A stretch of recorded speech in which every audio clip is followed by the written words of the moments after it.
តោះយើងបន្តមេរៀនទៀតថ្ងៃនេះយើងចូលដល់ជំពូកទី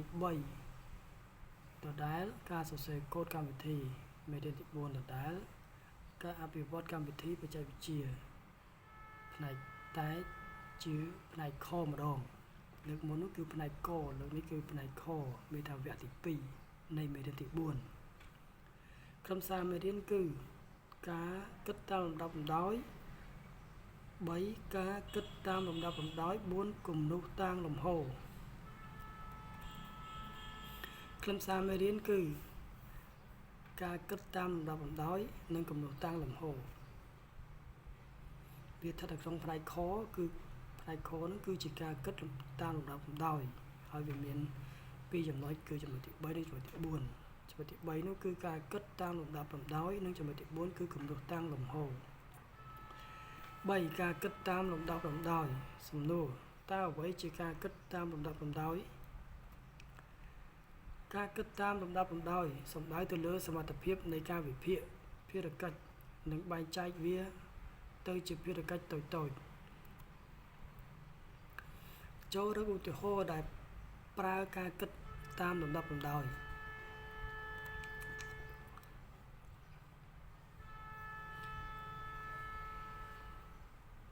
នេះជារូបភាពនៃឧទាហរណ៍នៃការគិតតាមលំដាប់លំដោយផងដែរ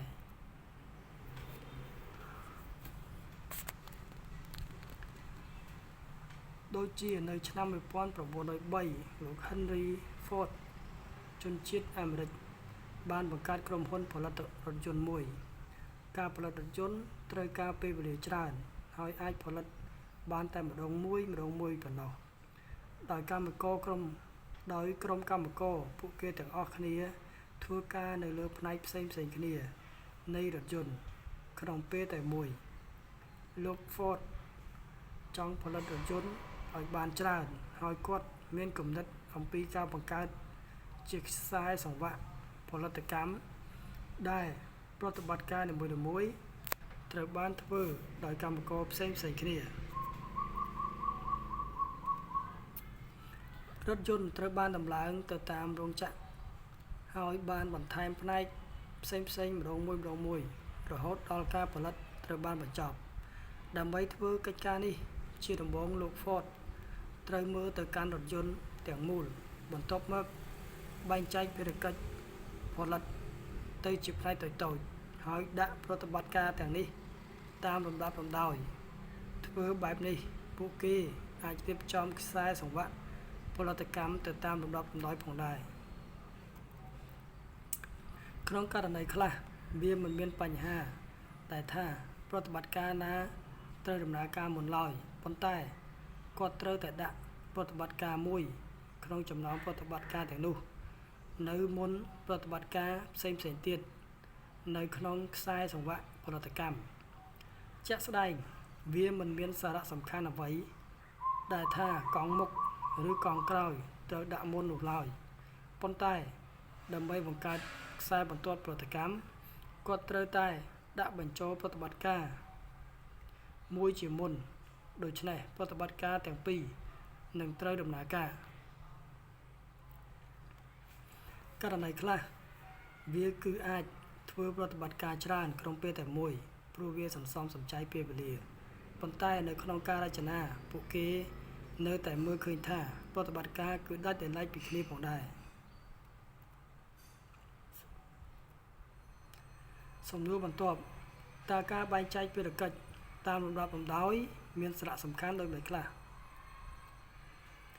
ការបែងចែកភារកិច្ចតាមលំដាប់លំដោយមានសារៈសំខាន់ដូចតទៅ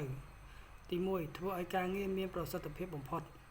ទី2ទទួលបានលទ្ធផលការងារជាទីគាប់ចិត្តទី3ដំណើរការកម្មវិធីបានមួយជំហានម្ដងទី4ជួយរៀបចំកិច្ចការបានត្រឹមត្រូវទី5ជាគន្លឹះមួយក្នុងការដោះស្រាយបញ្ហាបានយ៉ាងងាយទី6សំខាន់ក្នុងការប្រើពាក្យបញ្ជាឬក៏ប្រើកូដផងដែរតើការងាររបស់អ្នកអភិវឌ្ឍកម្មវិធីមានអ្វីខ្លះការងាររបស់អ្នកអភិវឌ្ឍកម្មវិធីមានដូចតទៅទី1ទទួលភារកិច្ចពីអ្នកវិភាគកម្មវិធីទី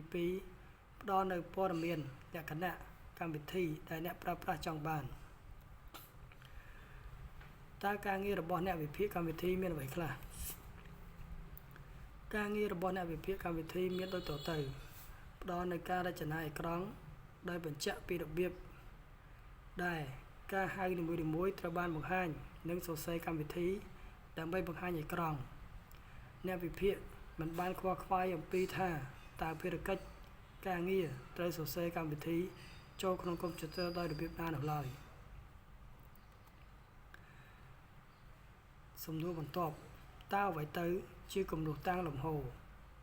នៅក្នុងចំណុចទី4គឺគំនូសតាំងលំហូរគំនូសតាំងលំហូរគឺជាក្រាហ្វិកពណ៌នាអំពីភារកិច្ចត្រូវធ្វើនិងលំដាប់ភារកិច្ចដែលនឹងត្រូវអនុវត្តគំនូសតាំងលំហូរក៏អនុញ្ញាត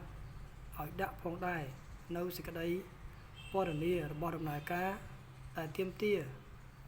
នៃការសម្រេចចិត្តការបង្ហាញផ្លូវនៃដំណើរការដែលនឹងត្រូវអនុវត្តដោយផ្អែកលើការសម្រេចចិត្តដែលបានកំណត់តើមានធាតុអ្វីខ្លះដែលបានប្រើនៅក្នុងគំនូសតាំងលំហូរធាតុនៅក្នុងគំនូសតាំងលំហូរមានដូចជារាងពងក្រពើចតុកោណកែងចតុកោណស្មើសញ្ញាព្រួញជាដើមតើសញ្ញាព្រួញនៅក្នុងគំនូសតាំងលំហូរមានអត្ថន័យដូចម្តេច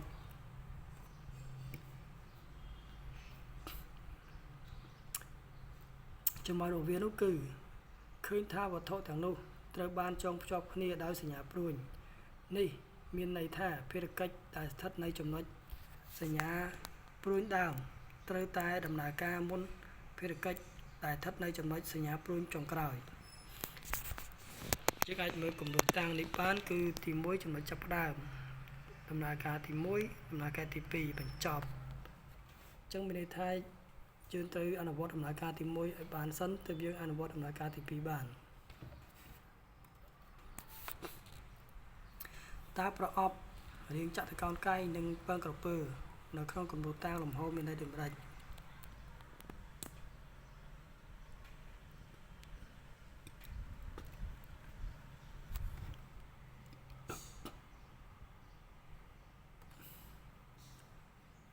យោងតាមរូបភាពខាងលើយើងបានសង្កេតឃើញថាការប្រើប្រាស់គំនូសតាំងលំហូរ2ដែលមានរូបរាងផ្សេងគ្នា1ប្រអប់រាងចតុកោណកែងគឺតំណាងដំណើរការឬភារកិច្ច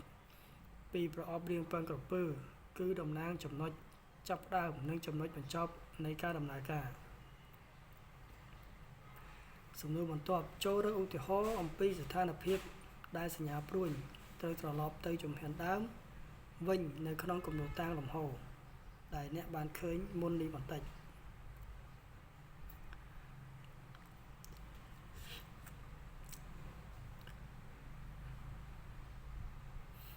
យើងសង្កេតមើលរូបភាពបន្តិចមក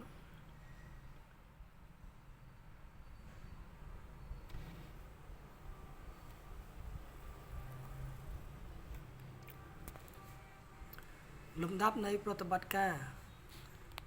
នេះជាមេរៀនសង្ខេបលំដាប់នៃប្រតិបត្តិការត្រូវបានពណ៌នានៅក្នុងគំនូសតាំងលំហូរគឺជាក្រាហ្វិកពណ៌នាអំពីភារកិច្ចត្រូវធ្វើនិងលំដាប់ភារកិច្ចដែលនឹងត្រូវអនុវត្ត